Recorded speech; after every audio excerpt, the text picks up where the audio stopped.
This morning we do continue in our series in the book of Ruth, and we pick up where we left off last time. But by way of reminder, Naomi had experienced very tragic times. Naomi was married to a man by the name of Elimelech. They had two sons, Mahlon and Chilion. And they lived in the little town of Bethlehem. But tragedy struck when there was a famine. As a result of this, Elimelech made the decision to move his family to a place where there was bread. You see, there was no bread in Bethlehem. So they moved to Moab. But there, tragedy struck again. Elimelech dies. Mahlon and Chilion marry two Moabite girls, Orpah and Ruth. But sometime after that, Mahlon and Chilion also die. And in the space of the first 5 verses of Ruth chapter 1, we have tragedy heaped upon tragedy. Naomi returns to Bethlehem when she sees that the Lord has visited his people and there is now food there. The famine has broken. We know that she was followed with great resolve by one of her daughters-in-law, and that was Ruth.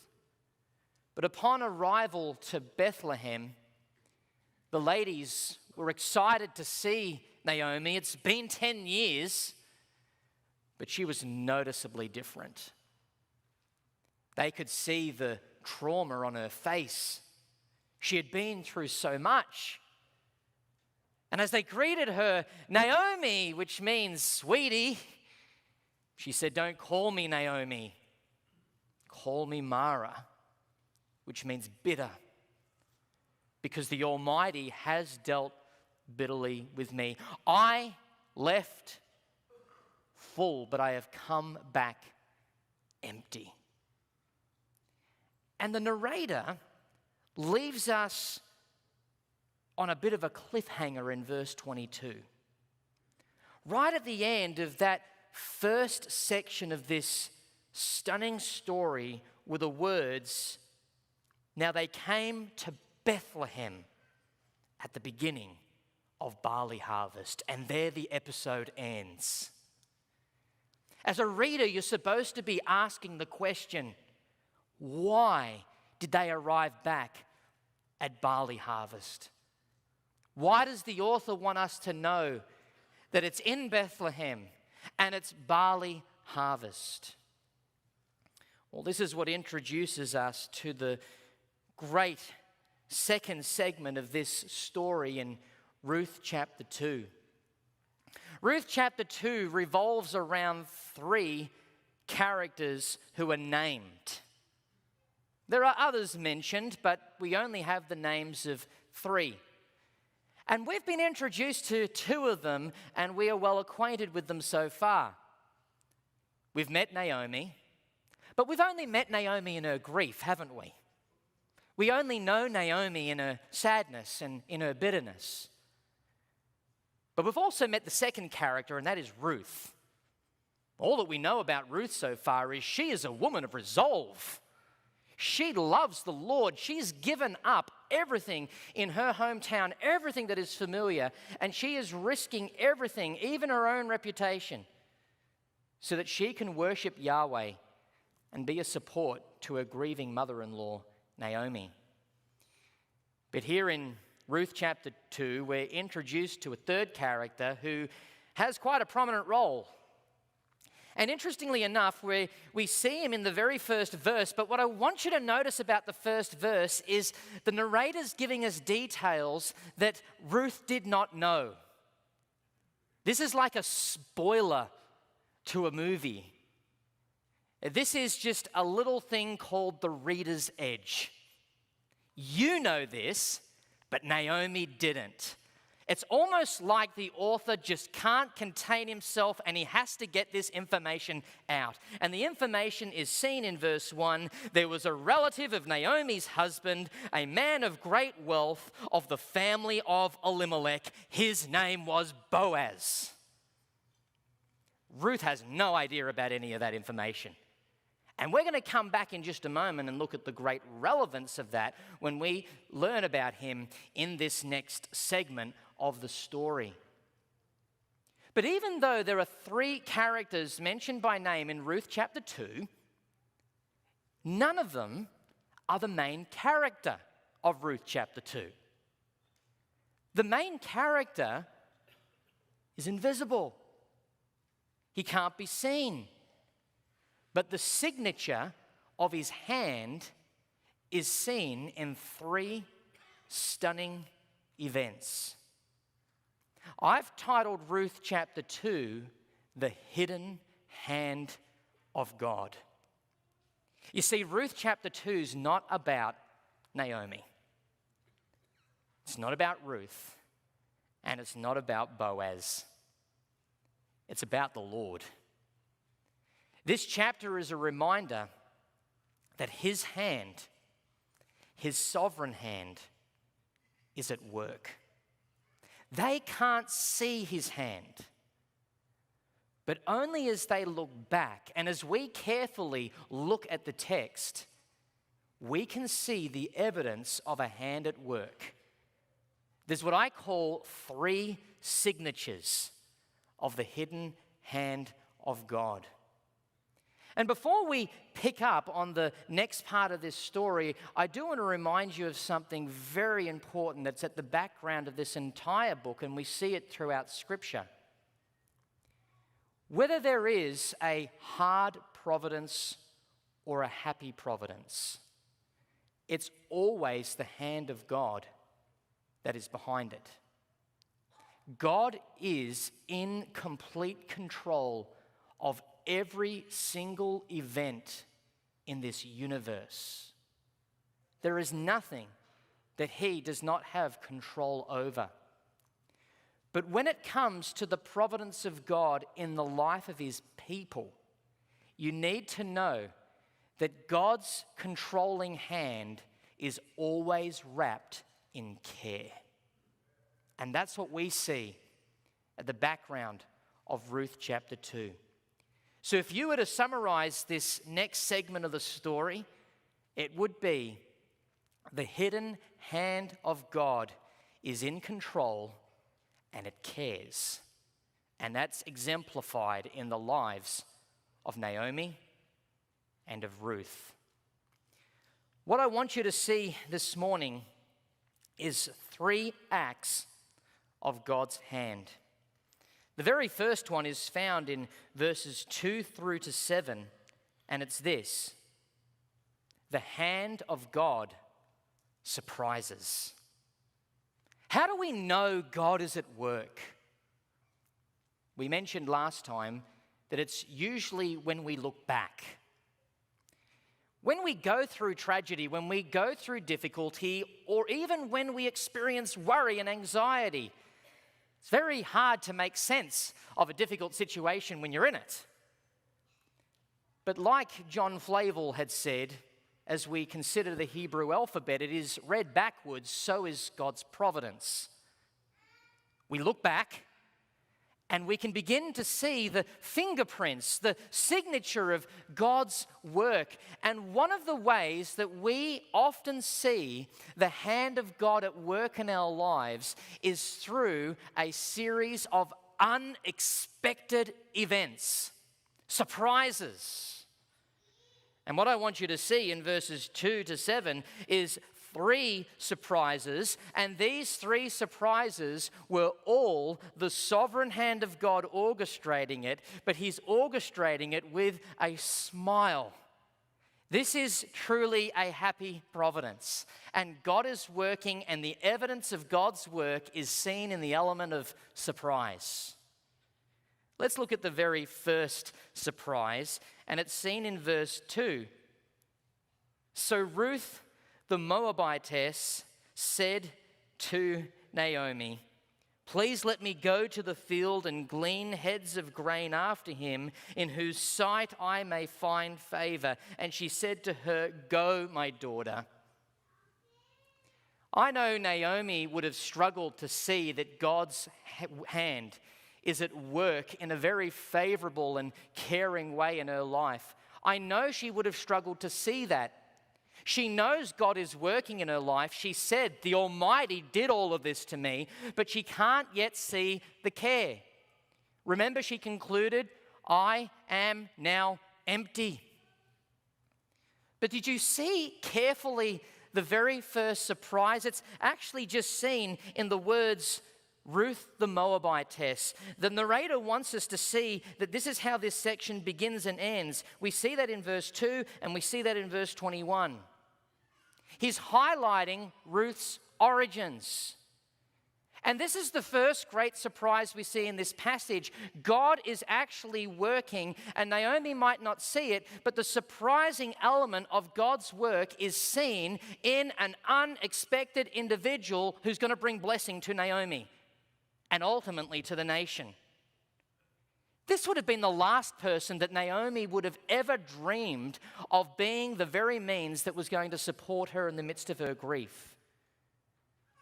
And as she stands there with tear-stained eyes, she's yet to see clearly what the narrator is subtly showing us. She's not empty. Ruth is there, and Ruth is showing an initiative, and Ruth is going to leave the house, and Ruth is going to go to a field, and Ruth is going to work, and Ruth is going to bring back grain so Naomi can be fed. That's a bit of a surprise, isn't it? Naomi would have never planned on that. She would have never expected that. But that is the hand of God working in this first surprising element. Now, in order to fully appreciate what's also going on here, we have to be familiar with a cultural custom that's taking place here, and it was something regulated in the law of Moses in Leviticus chapter 19, verses 9 to 10. And what we have there in the Mosaic legislation for the people of Israel was a law concerning harvesting and reaping. Where there was a landowner, he was to harvest his land, but he wasn't to harvest all of it. He was to leave portions around the edges. And where things were dropped onto the ground and had fallen off, or where there were scraps, so to speak, they were to be left. And this rule, this law, was so that the vulnerable in the people of Israel, the poor and the sojourners, would be able to go, work, glean, and utilize these items that had been left behind so that they could have their needs met. It was actually a very gracious and loving provision in the law of God for those who were vulnerable. Naomi knew about that law and evidently had passed that information on to Ruth. And Ruth is now going to make use of this legitimate provision that the Lord God had granted to the people of Israel. Well, she goes, and if the first surprise is seen in who goes, and that is Ruth, the Moabitess, this woman from a pagan land who no longer has a husband and is being loyal to Naomi, if that's the first surprise, the second surprise gets even more exciting, and it's where she goes. All Ruth knows is, we need food. The law of God allows for someone to go work into the barley or harvest fields of a landowner. We're allowed to reap that, and we can then take that home and eat. But notice what it says in verse 3. We learn about where she goes. Then she left and went and gleaned in the field after the reapers, and she happened to come to the part of the field belonging to Boaz, who is of the family of Elimelech. Can you see a smile behind the words, and she happened? The author must have a huge smile on his face as he writes those words down. She just happened to go to the field that was owned by a man named Boaz, who was a relative of Elimelech. Ruth had no idea. Ruth just went out and saw a field. And as she saw the field, she saw an opportunity to be able to reap. She asked for permission. She was granted that permission, and she got to work. But what we need to see going on here is, even though Ruth is making normal and natural decisions, God is weaving in all of this. She just so happened to go out of all the fields there were in Bethlehem, she just happened to end up at a field that was owned by Elimelech. Was that a coincidence? It's like the author is saying with a wink, oh, it was a big coincidence, wink. You see, God is in control, but he cares. And this is a huge reminder as we look back, first of all, at verse 2, that when we do struggle, we will do very, very well to look at the surprising people God brings into our lives to bring us encouragement. Whenever you look at an unexpected visitor, an unexpected phone call, an unexpected text message, an unexpected person who's present in your life, letting you know that they're praying and that they're caring for you, perhaps they give you a meal, perhaps they give you a word of encouragement, perhaps they say nothing, but you see their eyes and you see their love for you, know and understand that that is a surprising work of God's hidden hand. But also remember that when you see situations happen, sometimes you will end up in places where you have no idea why you are there, but God is working. God is doing something. We might not always see it, we might not always know it, but God is working. And it's seen in the details of where she happened to be. Even when we don't know and understand why we are where we are, we can say that God is at work and his hand is in operation and we can trust him. Now let's look at the third surprise, and that is when she went to the field. We see in verse 4, now behold, Boaz came from Bethlehem and said to the reapers, the Lord be with you. And the reapers reply, God bless you. Oh, this says a lot about Boaz straight away. Here is a man who walks with God. Here is a man who knows the Lord. And he greets all of his workers in the field. And as this very impressive man, Boaz, rocks up and displays a greeting in the name of Yahweh, the people reply and bless him back. Oh, what a man Boaz is. What an impressive man this is. Someone who is worthy of respect, worthy of honor. There is just something about this man that the people loved.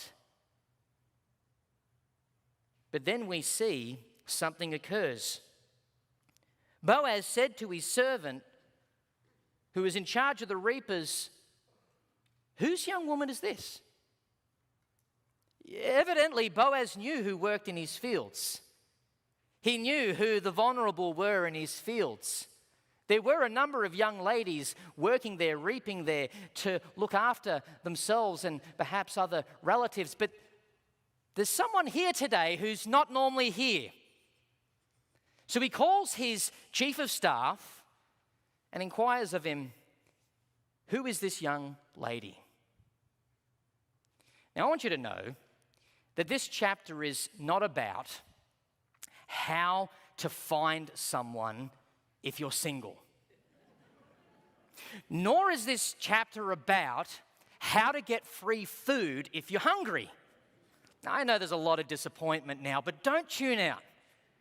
There is actually something bigger going on here. At this point, a lot of people insert the romance card and say, Boaz has fallen in love with Ruth. He's now trying to woo her. He's making all those little backroom inquiries about Ruth, but I don't think that's what's going on yet. there is something else going on, and it's seen in the character of this man. He notices Ruth for different reasons. He notices, yes, we have a visitor, we have a new worker, but who is she? And upon this inquiry, the servant in charge says, well, this is the young Moabite woman who came back with Naomi from the country of Moab. She said, please let me glean and gather after the reapers among the sheaves. So she came and has continued from morning until now, though she rested for a little while in the house. Boaz, it's the girl that we all heard about. She came back with Naomi. Remember the stories? She left her dad and mum. She left her familiar land. She's a widow herself, but she made this profession of faith in Yahweh our Lord, and she's here, and she is a hard worker. She got here early in the morning, and she has just been going for it. She did have a little break, but boy, she is one impressive girl. That's who she is, Boaz. After this, we come to the end of what we could call the hand of God seen in surprises. But isn't it interesting that as we look back, something that Ruth couldn't see in the moment, something that Naomi most certainly had no idea what was going on, she's at home, I don't know what she's thinking. All I know is she knows that Ruth has gone out and she's expecting Ruth to come home with a little portion of grain so that they perhaps can just see out another day. But while Naomi's at home doing her thing, while Ruth's in a field doing her thing, the author here wants us to see it just so happened to be that Ruth went to a field owned by Boaz, who was a relative of Elimelech. And she just so happened to go to the field at the time when Boaz thought he should come visit that field. And she just so happened to be there at the time in which, while she was working, Boaz noticed her. You can't make this stuff up. There has to be a hand of sovereignty behind this. This is not luck. This is not coincidence. This is not happenstance. This is not karma. This is none of that rubbish. This is the sovereign hand of God wrapped in care. This is God unfolding his sovereign purposes for reasons that Naomi and Ruth have no idea about. But only as you look back, in a series of surprises, you see a signature on every single one of them. Oh, to look back at the surprises in our life and say, Lord, you were in it. But we now come to the second scene.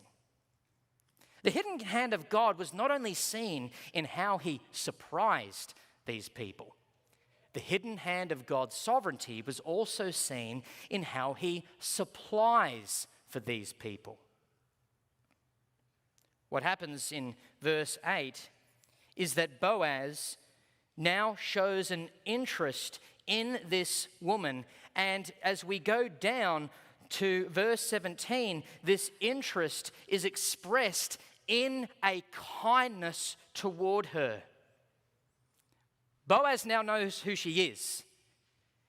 How did they know about all of this information? Well, evidently Naomi has been talking. She's well known by the ladies of the town of Bethlehem. They know who Ruth is. Her reputation has now been spread. So Boaz now addresses Ruth personally. Can you just picture this impressive man that just commands the respect of all the workers in this field? He now looks at her and addresses her tenderly by saying, "You will listen, my daughter, will you not? Do not go to glean in another field, nor go from here, but stay close by my young women." What he's saying here is, I don't want you to do work in any other field. Ruth, I want you to stay right here. I want you to know that there's always going to be grain for you, and it's in my field, not anyone else's field. And I have some other ladies who are working here, and I want you to stay close with them. Interestingly enough, the words he uses, stay close, are the exact same words that describe Ruth in Ruth chapter 1 and verse 14, where it says that Orpah kissed her mother-in-law, but Ruth clung to her. He says, I want you now to cling to those who are working in my field. I want you to remain here. Why? Let your eyes be on the field which they reap and go after them. Have I not commanded the young men not to touch you? And when you're thirsty, go to the vessels and drink from what the young men have drawn. He goes, Ruth, I want you to make use of everything there is in my field. And when you're thirsty, I don't want you to go to the well and to get water. I want you to go get the water that my young men have got themselves. You're going to be looked after in my field, and you're going to be safe in my field. Now, I have to point something out stunning about Boaz here. The law of God required Boaz to allow the vulnerable in Israel to go into his field and to reap. That's what the law required. But Boaz goes above and beyond of what the Levitical law required, and he is choosing to lavish this woman with kindness. He did not have to do that. But it flowed out of the heart of a man of godly character. Why did Boaz choose to lavish her with so much kindness? Well, notice Ruth's response. She fell on her face, bowed down to the ground, and said to him, Why have I found favor in your eyes, that you should take notice of me, since I am a foreigner? Why are you being so kind? I'm a foreigner. I'm from Moab. And as I said, I don't think we have to insert the romantic card yet. It's coming, but it's not there yet. Why was he showing so much interest in her? Why was he lavishing her with kindness? The clues are in the text. It's seen in what she said. I'm a foreigner. The narrator has deliberately started and ended this chapter by saying she is from Moab. The reason that Boaz is lavishing her with so much kindness is he looks at this woman who is an outsider, previously a pagan, and he sees the loyalty that she has shown to the people of God, specifically seen in how she was loyal to Naomi. He heard of her profession of faith in Yahweh. Your God shall be my God, your people my people. And as this man Boaz sees a pagan outsider make a profession of faith in Yahweh and display loyalty to the people of God, he wants to lavish her with kindness. I wonder where he learnt such a sensitivity from. Can I remind you that his dad's name was Salmon? And Salmon was married to a woman by the name of Rahab. And Rahab was a pagan prostitute. Yet when she heard of the reputation of Yahweh, she professed faith in him. She showed loyalty to the people of Israel. She housed them. She risked her life so that she would honor Yahweh and protect the people of God. And when the walls of Jericho came tumbling down, she was preserved and saved. She married a man by the name of Salmon, and they had a boy by the name of Boaz. Boaz has grown up in a house in which he saw the grace of God on display in an outsider who is now a trophy of God's grace. And when he sees that in another woman, he wants to lavish that with immense kindness and love. Even though this is not about how to find a partner in life, I can't help but make a principle here. If you want to be attractive to a person who loves God, then you be a person of God. You be sold out to serving God. You may have to sacrifice much in order to honor the Lord. You may miss out on what the world offers. And I know the pull, I know the lure, I know the temptation. Just go date someone in the world. Flirt and convert, some people might say. But people give up a commitment to the Lord and they look on the outside. They're lured by these temptations. But as a result, they miss out on much. If Ruth had that same policy, if she just said, you know what, I'm staying back in Moab, I'm going to just find some other guy here, she would have missed out on Boaz, and she wouldn't have been a part of the greatest story ever told. She sacrificed, but in her sacrifice there was a supply. She didn't know what it was yet, but it was seen, first of all, in the supply of a job, and a really comfortable one. I can not only go to this field, I have exclusive rights to this field, and I can have a drink whenever I want, free refills. But it's these little supplies that she can look back on and say, the Lord was in it. We read in verse 11, Boaz answered her, "This is the reason I'm being kind to you, Ruth. It's been fully reported to me all that you've done for your mother-in-law since the death of your husband, and how you have left your father and your mother and the land of your birth and have come to a people whom you did not know before.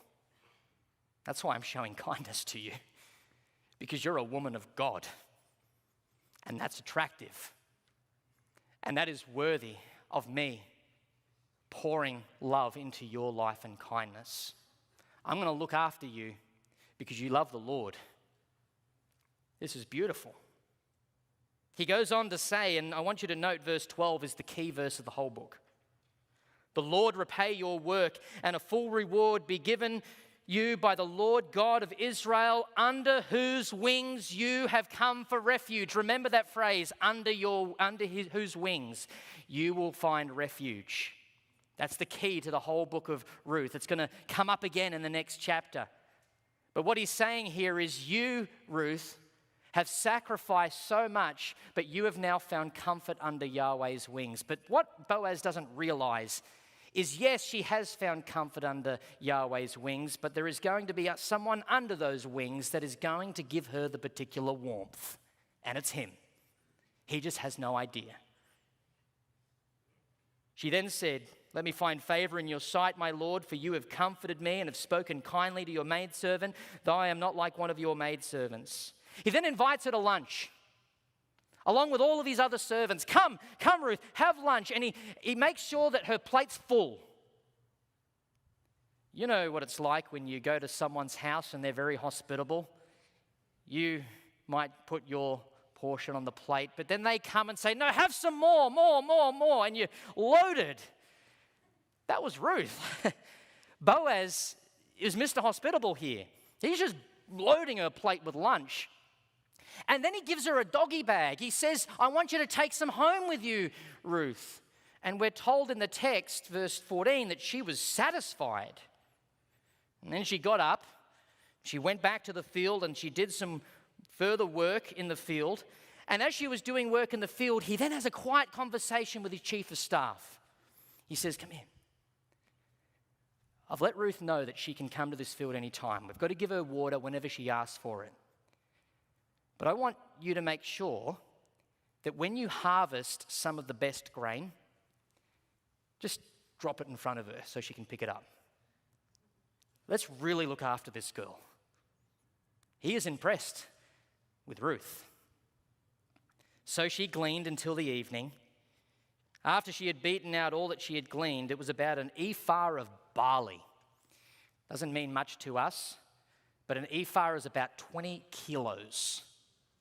This is enough barley for the two of them to eat for an entire week. So I think Naomi is in for a little bit of a surprise. But what I want you to see here at the end of verses 8 through to 17 is that the signature of God's caring hand is seen on the fact that there's actually something in Ruth's hand. God has supplied for her. It's something small. It's a little bit heavy, but it's something small. But that is the signature of God's hand. The signature of God's hand is seen in what he supplies. I wonder if you can look back on your life and look at all the little things God has supplied for you. We often see the work of God when great things happen to us. But what about all those little things? I was just reflecting upon my morning routine. I woke up this morning. That's a supply. I got to breathe. I was able to drink water available to me. I had a choice for what I have for breakfast. There was a few different clothing items I could wear. I could even select from a range of ties. What supply?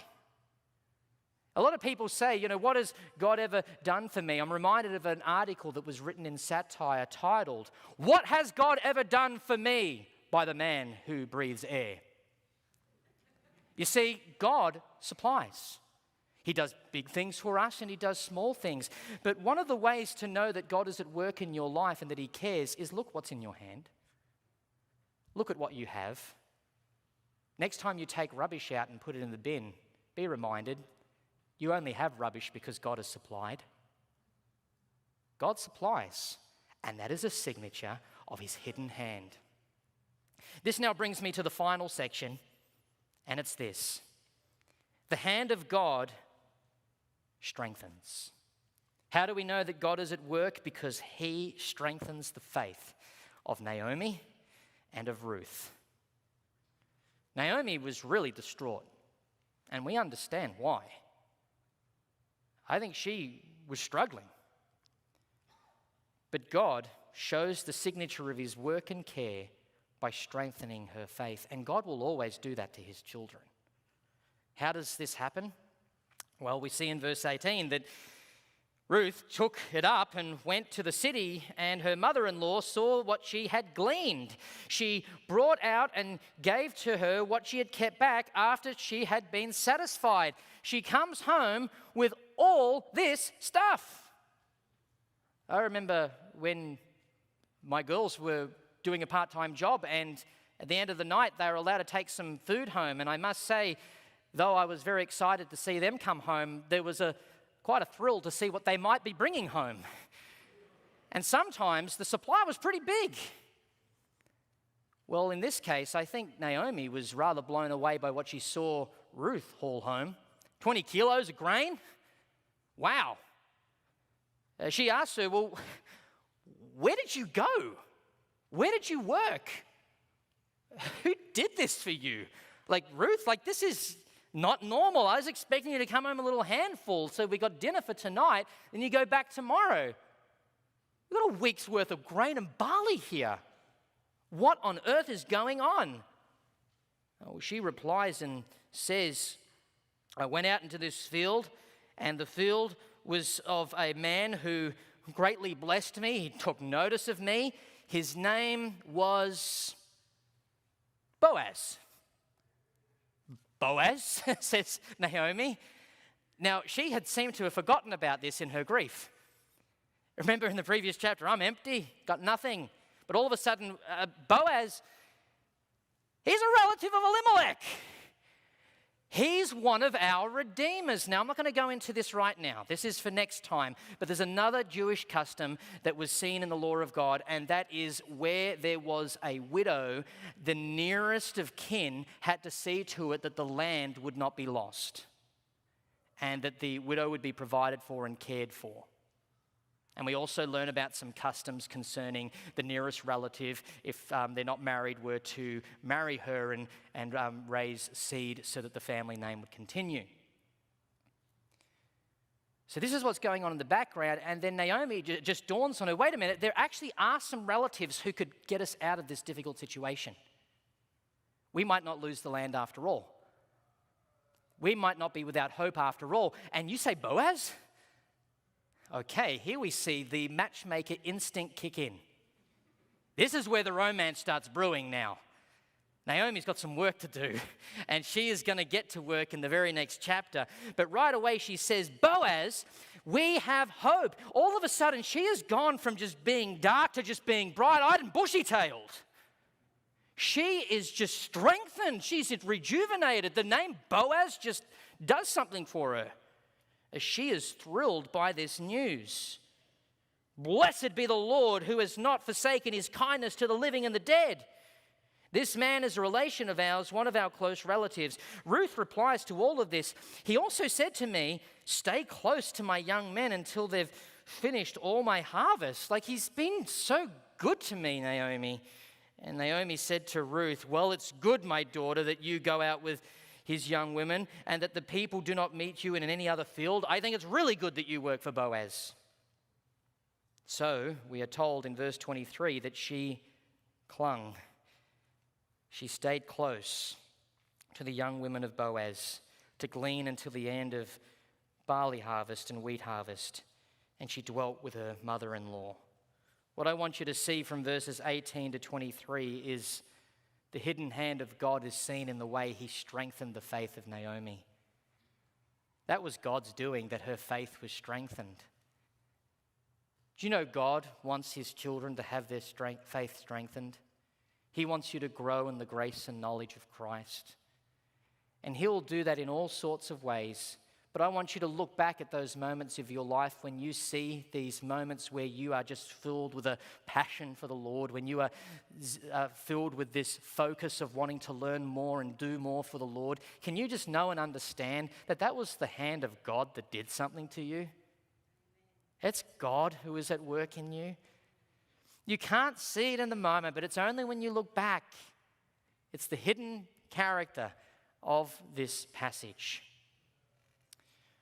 Well, I mentioned that verse 12 summarizes everything in this book when Boaz said to Ruth that you have received comfort from the Lord because you are under his wings.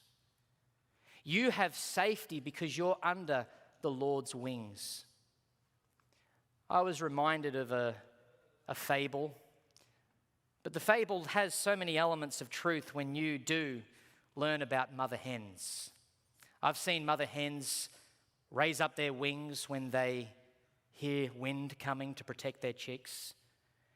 If a dog is barking, I've seen a mother hen raise up her wings to protect her chicks. When it's raining, a mother hen will raise her wings and protect her chicks. But a story is told of a farmer who had a tragic experience. His barn burned down. He couldn't do anything about it. It was horrendous. It was horrible. But he waits till the next day and goes out to visit the rubble. As he sees all the debris, kicking things over, seeing everything burned up, he begins to clear a bit of a pathway in all the mess. And as the farmer does this, he notices an unusual lump on the ground. He picks up that lump and then notices that it moves. He examines it very closely and he notices it's a burned up mother hen. But he lifts it up and sees all these little chicks alive. They're living because they found safety under the hen's wings. The question for all of you after we read a passage like this is, do you find safety and comfort under Yahweh's wings? Because if you do, there is someone under Yahweh's wings who is your Redeemer, who will always keep you warm and cared for. Let's pray.